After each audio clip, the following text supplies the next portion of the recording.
Hi everyone, I'm going to be making another container this morning, and I might have to do it in between rain showers because it's overcast and then it's sunny and then it pours down rain. This weekend is kind of crazy like that. That's Oregon weather for you. So it feels okay right now, but it's definitely gotten a little bit darker just in the last couple of minutes. So this may be like an all-day project, even though it shouldn't take that long. I am going to be planting a cocktail container, and this container is inspired by one of the YouTuber gardeners that I follow, Laura with Garden Answers. She did a cocktail raised bed, and I just thought I thought it was really inspiring and super fun to have a little cocktail container. So basically, what it means is all the flavors that I love in a cocktail and herbs that I use and the cocktails that I make at home. And so those top favorite cocktails that I like to make is a lavender martini, a lemon martini, a lavender lemon martini. Mocktail, we do lavender lemonade. And then also I love a basil gin fizz. And what else? And of course, skinny bitches, those are my go-to. And I'll put lavender or lemon flavor, any of those in a skinny bitch. I also use a lot of lavender syrup in other things, like I said, lemonade, hot chocolate, hot tea, lattes, and then of course like cookies and cupcakes and stuff like that too. But this is going to be concentrated on my favorite flavors in a cocktail. So lemon and lavender, that's what this whole cocktail container is going to be about. So we're going to get started and I'll show you how to pot that up. The first thing we're going to do is notice that the bottom of this container has solid spaces where holes can go. Most containers that you buy in retail stores are going to look like this. This is a plastic container from Rite Aid. It's about 20 inches around, and these are really easy to pop out with just a little bit of force. Most of the time.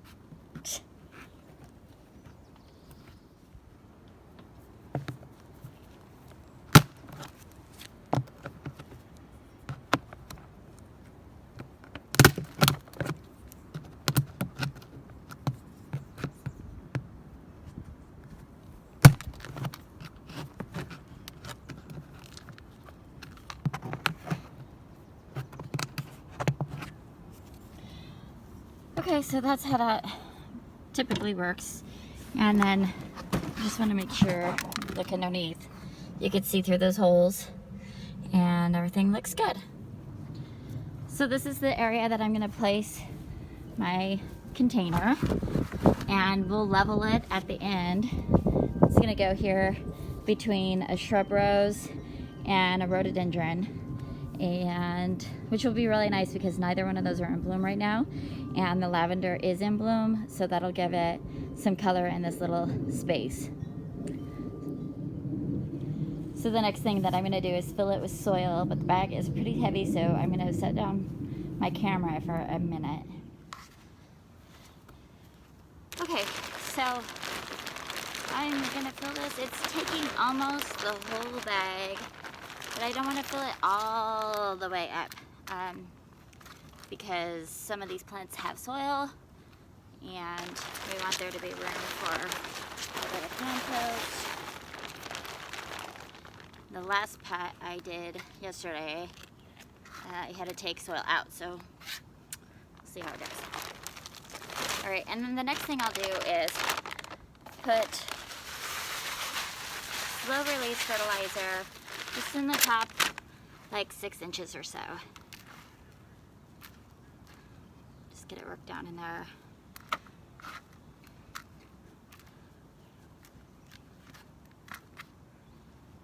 There's like these huge clumps. Oh.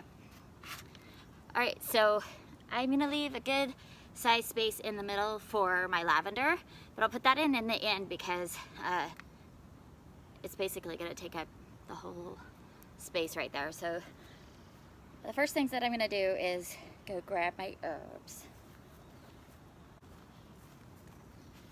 Okay, so one of the herbs that I'm gonna plant is the holy basil. And it's gonna go on the back side here where it will receive the most sun and not get shaded out by the lavender that's gonna get planted here. And that goes for my lemon grass division. And both of these will go over on this side where they'll kind of receive the same amount of water, because these two particular herbs like more water than the other Mediterranean herbs. It looks a little limp. I took it out of the ground last night and kept it in the garage, so hopefully it'll bounce back up.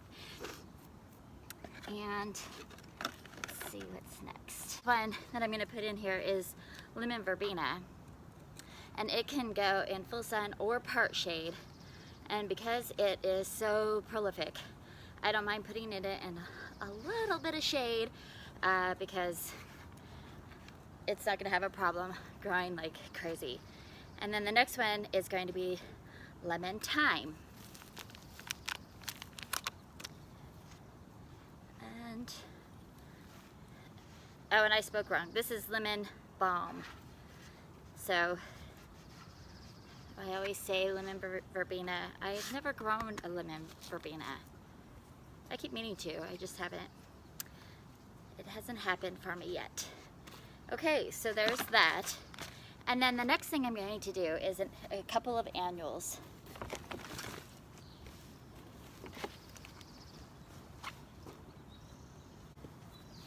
The first annual that I'm going to put in is a purple sweet potato vine, which I'm going to put right here in the front so it can spill over. This is non-edible, it's just something pretty to complement the purple lavender leaves, or lavender flowers, to complement the purple lavender flowers. And then in the back side, I've got this coleus that I want to put in here. I put coleus in the sister plant that's just up a few feet from here, so I wanted to add coleus in here so that it can kind of give some uniformity to how things are looking. There's a piece of actual grass in there. We don't want the actual grass, just the lemongrass. All right, and then these really awesome hot pink coleus. These are chocolate covered cherry coleus. They're stunning. I just love them. My husband is a huge coleus fan, so we're always popping coleus into our garden wherever we can. And the slugs love them, so we're learning how to combat the slugs. Okay, I feel like that's all I can really put in here, and then add the big lavender, which has been getting overpowered by an even bigger lavender. So I'm gonna put that in there.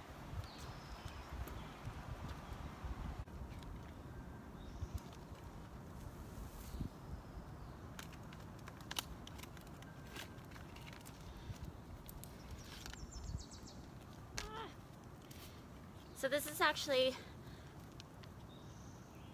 pruned up to be a lavender tree. So it has this trunk, which is super fun. Just gotta get all of her roots down in there. And then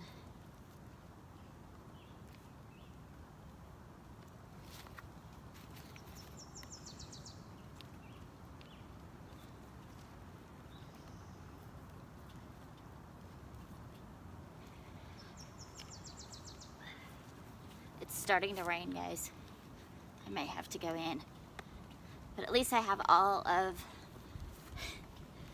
my plants in here. I just have to come in and make sure they're good and stable.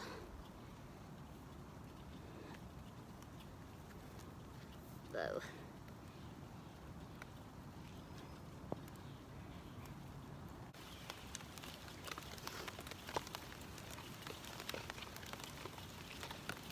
Alright, I'm gonna have to actually go inside now. Okay, the rainstorm is over for the moment, so we're gonna try to finish this up and get it in place. I did add a little stake right here because the roots are really shallow, and until it gets strong and established, it's just not wanting to stay in place. So I have to adjust that a couple more times before we're done. And there's one more plant that I'm going to stuff in here, and it's a mini lavender, which has also been really shaded, and you can see how spindly it is. I'm just going to try to give it an opportunity to live here. And so I'm going to put it right here in the end or on the edge. Typically this particular lavender only gets 6 to 8 inches tall, and it gets these little mini tiny blossoms. It's really cute. But it has been underneath some oregano, so we're just gonna try to give it some opportunity of life. So this is limbed up as a tree, so I take off any of these ones that aren't acting tree-like, and we'll do more pruning on it later in the season when it's done blooming, but for right now we're just gonna give it a little bit of shape for its new home.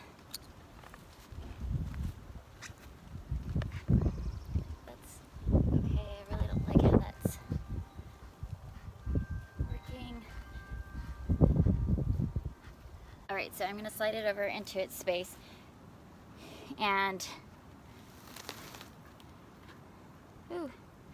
it's just, I think what I'm gonna have to do is put another stake on this side and tie it. But I don't have one with me, so we're just gonna slide her over here.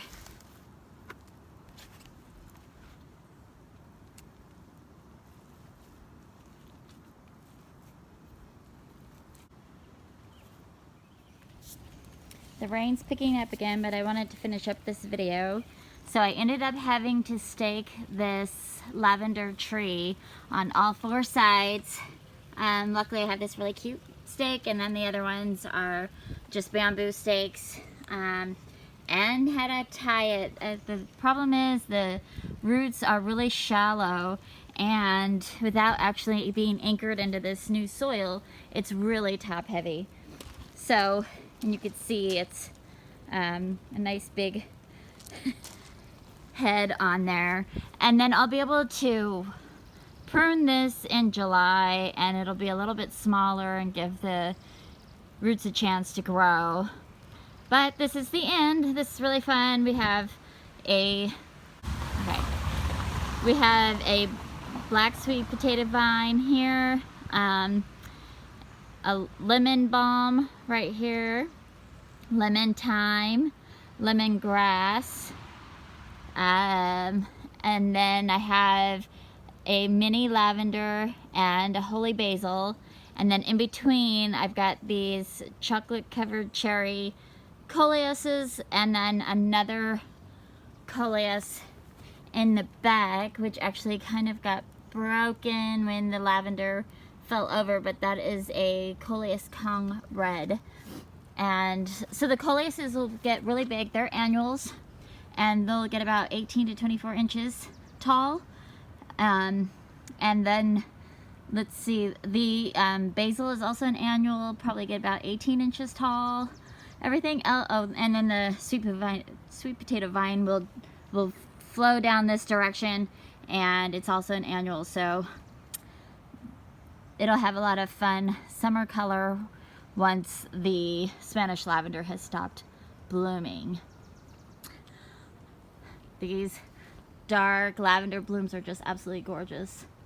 So, really excited to have it here. Like I said, it's the only color that we have right in this space. So right now, because this is normally a light colored rhododendron, and then this is a pink shrub rose, and neither one of them are in bloom yet. So this gives it some color right here, right now, the second week going into June. So that is it for our cocktail container garden. And I hope you were inspired to grow your own cocktail container, and I'd love to see what you decide to do, because my flavor boosts are lavender and lemon, but everybody is different, so it could be a lot of fun to see what other people choose to put in their cocktail containers. Really quick, I wanted to show this container because I mentioned in the cocktail container garden video that I had just planted up her sister pot, which is a matching pot, and it's just up maybe 10 or 12 feet up from her, and it is not cocktail container, but it is at the top of the succulent waterfall. And so I planted this table mountain ice plant, and it gets a purpley pink, I guess it's more like a magenta flower on it, and it will cascade down the edge and look like it's starting the waterfall, which will be really fun for that. And then I have a bay leaf tree in here, and that's the main purpose of having this pot. For this year, we have a Cuban oregano, which is like this succulent fuzzy oregano. It's so fun to grow, but it is an annual. I can't get it to overwinter. It just rots out in our rain. And then we have a type of osteosporum, and then again the chocolate covered cherry coleus, and then the Kong red coleus in here. And the bay leaf tree will only grow 2 to 4 inches a year, so we'll just be filling it with annuals until it gets big and tall. And the idea with this one is I'm gonna do 3 balls like that, and so we'll have the 3 topiary balls in this container, and then when we look down to the cocktail container, we'll have kind of that lollipop lavender tree. So that's it. I just wanted to show you, since I didn't show actually making this container, I just wanted to give you an idea of what the sister plant looks like. Thanks a lot. We'll talk to you soon. Bye. I really love how that container looks from the porch, but I can tell from this direction I'm gonna want to level it even more. It was pretty level with the level, and I was okay from looking at it from the street of what it looked like, but from this direction I definitely want to tweak it just a little bit more, or create some sort of a visual down below here where all these buttercups are that I don't want, to kind of hide how the ground slopes right there, and so it's not as obvious. I know it's ridiculous, but little things like that really bother me. And like this one looks really great from this direction up here, and I can't wait to see that ice plant fall over the edge and go down into the succulent waterfall. It'll be really awesome.